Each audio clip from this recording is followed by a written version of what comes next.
Hello and welcome back to the David67 Celtic News YouTube channel. First of two videos for today, Monday.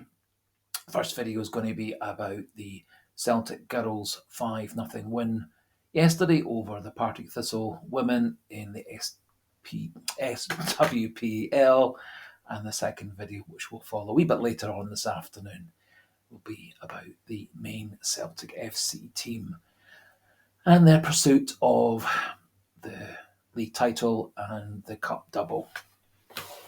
So first video about the Celtic Girls, Celtic women's side. They won despite the wind and the rain and the vagaries of the Petershill Park, beating Partick Thistle live 5-0 on BBC Alba. Later on in the video we'll have edited highlights, re-edited by myself, just to show you a wee bit more details regarding the goals. Celtic won in the end very comfortably. Celtic had a slightly changed lineup. Elena Sidiku, possibly in mind of the fact that we had a game on Sunday, another game on Wednesday, which will be against Hibs, and then next Sunday will be against Hearts, and so 3 games in 7 days. So she may well have been just resting a couple of the players, particularly Kit Lefersky, who has had injury problems this season, and so Chloe Logan replaced Kelsey Doherty in goals. Kelsey Doherty was on the bench, so I don't think there's any kind of injuries or problems there. And up front, Murphy Agnew partnered Amy Gallagher and Tash Flint. Tash Flint, who won the Player of the Month for March in the SWPL. Murphy Agnew coming in for Kit Lefersky. Murphy Agnew actually scored 2 goals in the 29th and 65th. And Murphy Agnew showed an awful lot of pace, brilliant at linking the play, and fed off both Tash Flint and Amy Gallagher very well, and had a couple of very good, calm, assured finishes. The opening goal was scored by Caitlin Hayes. Lovely ball in from the wing by Chloe Craig, and Caitlin Hayes ghosted in behind the Partick Thistle defence to volley in a great goal to get Celtic off to a good start. Celtic were pretty much on top for the full first half. I don't think in the whole match Chloe Logan had a save to make. Celtic added a second goal. A wee bit of a mix-up in the Partick Thistle goal mouth. The goalie made a very good save. However, the ball was cleared straight to Tash Flint, who turned and shot into the net. Third goal, as I said, was scored by Murphy Agnew. Wonderful ball through the defence by Amy Gallagher. Amy Gallagher was heavily involved pretty much in every Celtic goal.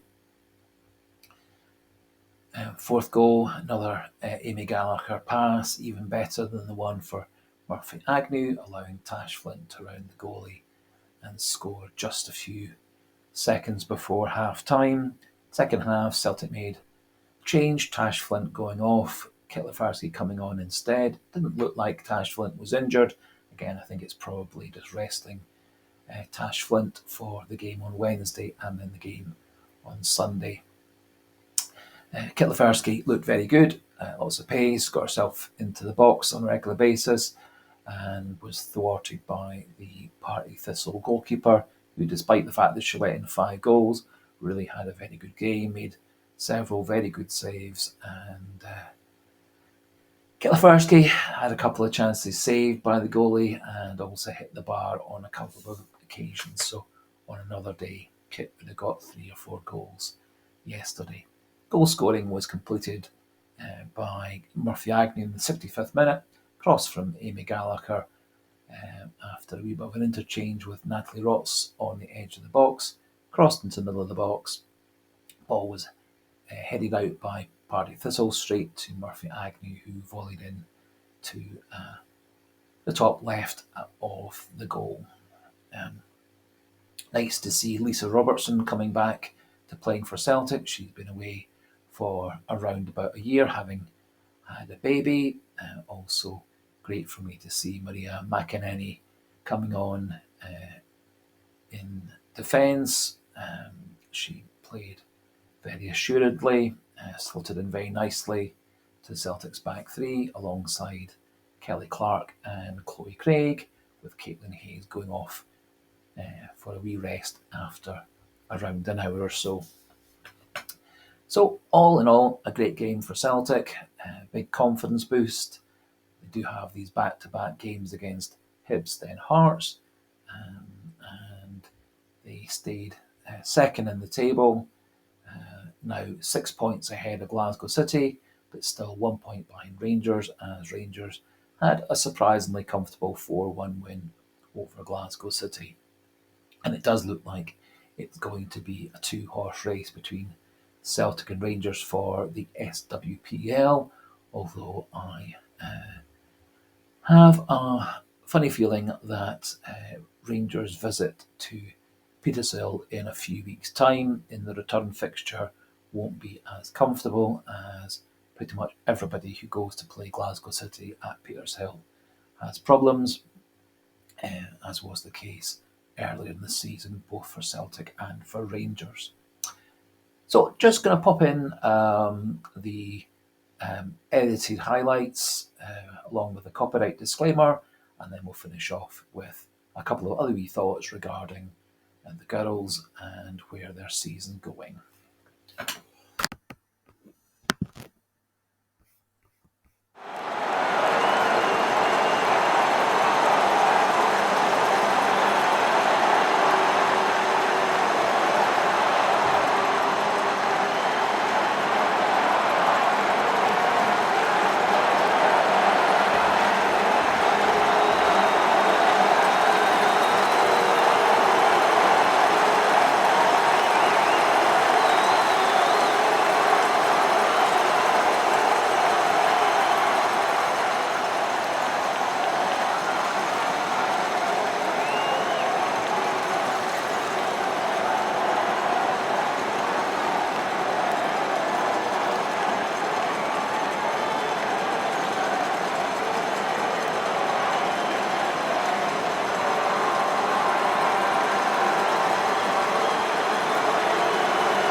So hopefully you enjoyed those wee edited highlights taken from the BBC Alba coverage along with a copyright disclaimer. So, as I've said earlier on, very impressive performance by Celtic. Very good to see so many Celtic players coming off the bench and playing well. Jenny Smith was very impressive. Kit Lefersky was very impressive. Maria McInerney also very impressive.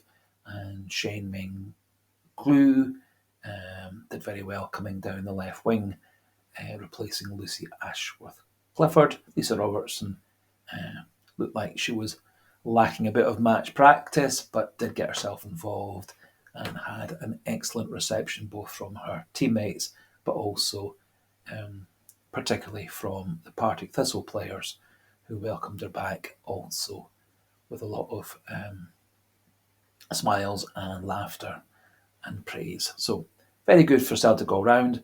I think where Celtic have the advantage over Rangers and Glasgow City, I think Elena Sidikou has moved this team on another 50%. Celtic play with a lot of pace, a lot of attack, and great ability to get the ball forward. Out wide, they have players with creativity and the ability to get the ball into the box. You've got Amy Gallagher and Tash Flint both dropping that bit deeper, exploiting the pace of players like Murphy Agnew and Kit Lefersky over the top. And Gallagher and Flint joining the attack very well to finish off goals. And so all around Celtic are very powerful. And what's more, they've got lots of players to come off the bench if the game is needing an injection of pace or creativity or additional defensive skills. And for that reason, I see Celtic as the favourites for the title. Now, Celtic's next fixture, as I say, is a game against Hibs. Then we'll be playing on the 21st next Sunday at Celtic Park. Tickets are still available for the sort of central stand area for that game. Then following weekend, we're playing against Rangers in the Cup semi-final at Hampden Park. Then run of fixtures with Glasgow City Women at home on the 1st of May, then Rangers in the league away on the 6th of May.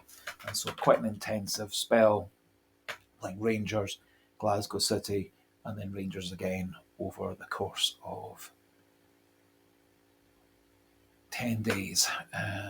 However, I think Celtic's got the depth of squad, the quality of players to win all those three matches. And those games will all be the games against Hearts, Rangers, Glasgow, and then Rangers again will all be live on one or the other of the BBC and Sky channels. So that finishes off the first video of today.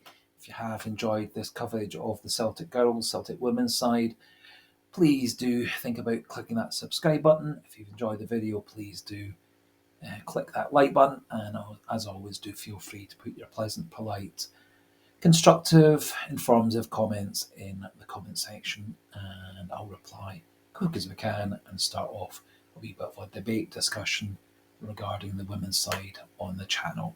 So for today, thanks for watching, goodbye, and hail, hail.